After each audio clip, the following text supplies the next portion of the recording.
नमस्ते प्यारे बच्चों, स्वागत है आपका रामरूप शर्मा चैनल पर। मैं हूं रामरूप शर्मा और आज की जो मैं वीडियो है वो टर्म 2 के 9th क्लास के सिलेबस के लिए मेंसुरेशन से स्टार्ट कर रहा हूं। चैप्टर का नाम है सरफेस एरिया एंड वॉल्यूम और जो मैथमेटिक्स का एक पार्ट है वो मेंसुरेशन है। तो मेंसुरेशन का एक पार्ट है सरफेस एरिया एंड वॉल्यूम, ठीक है ना। Area and volume of solid figures भी हम कह सकते हैं।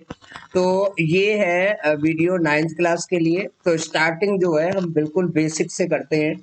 तो 9th क्लास के लिए है मैथमेटिक्स सब्जेक्ट है हमारा, और मैथमेटिक्स में जो सब पार्ट है इसका वो है सरफेस एरिया एंड वॉल्यूम, ठीक है ना। सरफेस एरिया एंड वॉल्यूम में आपके जो सिलेबस है, हालांकि आप अगर इस बात को थोड़ा सा ध्यान दें कि इस चैप्टर को आप 9th और 10th को एक साथ भी कर सकते हैं, लेकिन कोई जरूरी नहीं है, कर सकते हैं, ट्राई जरूर करें।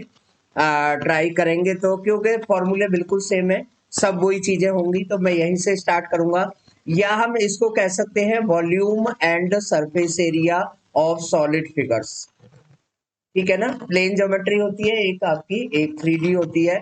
तो ये 3D ज्योमेट्री है सॉलिड फिगर्स की।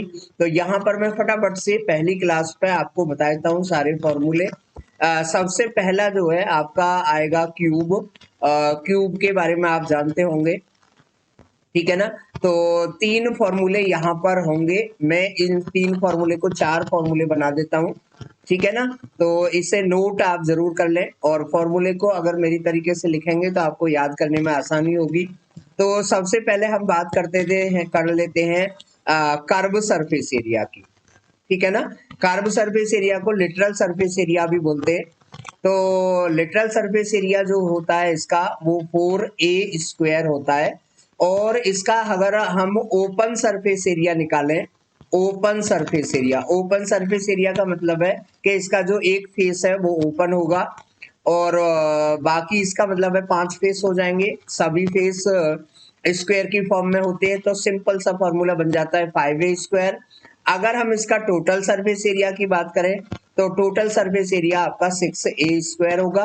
वैसे भी आप देख सकते हैं ये एक स्क्वायर होता है, स्क्वायर का एरिया साइड का स्क्वायर होता है, और इस तरीके से 6 फेस होते हैं तो 6a² हो गया। अगर हम बात करें इसके वॉल्यूम की, वॉल्यूम का मतलब है इसके अंदर कितने कंटेंट्स आ सकते हैं। वॉल्यूम जिसे हम कहते हैं, एयर कितनी आ सकती है, वाटर कितना आ सकता है, कितने मटेरियल से ये बना हुआ हो सकता है अगर ये सॉलिड है तो वो होता है साइड क्यूब यानी कि a³।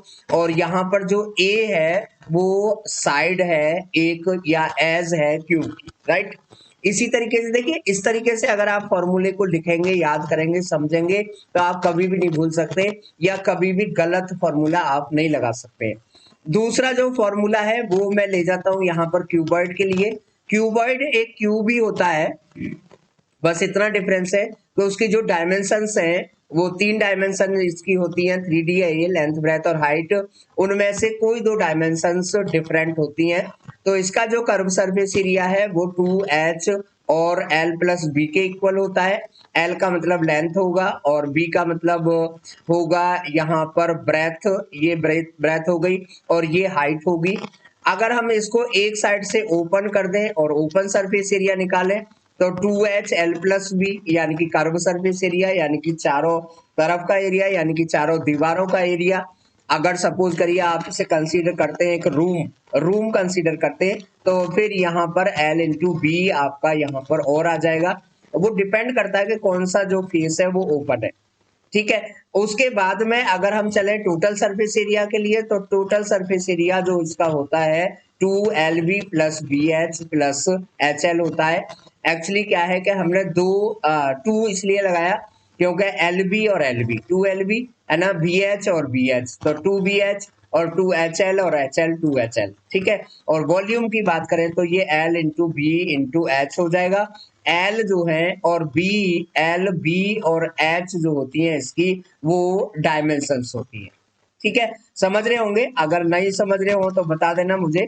कोई भी डाउट हो आपको, 3D फिगर्स है ये, तो 3D फिगर्स को सोचा ही जा सकता है, एक्चुअली 2D पर बनाया नहीं जा सकता। लेकिन आप समझ रहे होंगे क्योंकि ये जो चीजें हैं वो 7th में भी है, 8th क्लास में भी है, 9th क्लास में भी है, 10th में भी है, तो सभी क्लासेस में होता है, बहुत ही इंपॉर्टेंट चैप्टर है। कैलकुलेशन यहाँ पर मायने काफी रखता है। अलजेब्रा का अच्छा इस्तेमाल आपको इन क्वेश्चंस के आंसर दिलाएगा। चलिए, उसके बाद में जो तीसरी फिगर है वो हमारी है सिलेंडर। सिलेंडर के बारे में आपने सुना होगा। तो सिलेंड्रिकल जो शेप होती हैं, बहुत सारे आपने देखे होंगे।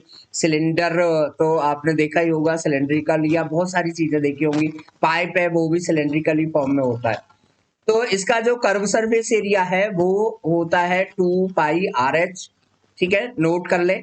और 2πRH अगर हम आप इसे थोड़ा सा डिराइव करना चाहें तो circumference of the base into height को कर्व सरफेस एरिया कहते हैं। ओपन यानी कि एक साइड से ओपन कर दिया हमने, दूसरी साइड से क्लोज कर दिया, तो ओबियसली 2πRH तो ये हो ही जाएगा। और एक साइड का अगर हम क्लोज कर दे तो πr² होगा।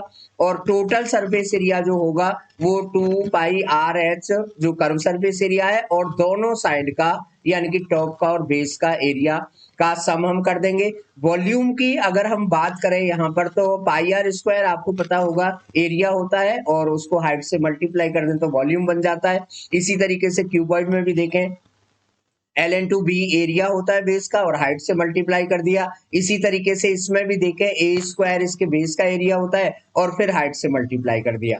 ठीक है ना। r जो है वो आपको पता होगा, रेडियाई होगा, रेडियस होगा, और हाइट जो होगी वो सिलेंडर की, जिसे हम h से इंडिकेट करते हैं। चलिए आगे चलते हैं हम क्यूब की तरफ, कोन की तरफ। कोन जो है सिलेंडर का ही एक पार्ट होता है। अगर किसी सिलेंडर में से कोन निकाला जाए तो 1/3 पार्ट वो होता है, इसे हम कहते हैं कोन। और कोन का जो कर्व सरफेस एरिया है वो πr/l के इक्वल होता है। बच्चों ध्यान रखना है, ये रेडियस होता है और ये l है, ये h है। इनमें आपस में भी रिलेशन होता है, l² = r² प्लस h² के इक्वल। अगर हम इसका ओपन करें तो ओपन में आप देखेंगे कि सेम ही रहेगा, क्योंकि बेचारे का बेस ही एक है, वो ही ओपन हमने कर दिया तो कर्व भी बन जाएगा। अगर टोटल सरफेस एरिया की बात करें तो जो कर्व सरफेस एरिया है उसमें बेस का एरिया प्लस कर देंगे तो आपका टोटल सरफेस एरिया हो जाएगा।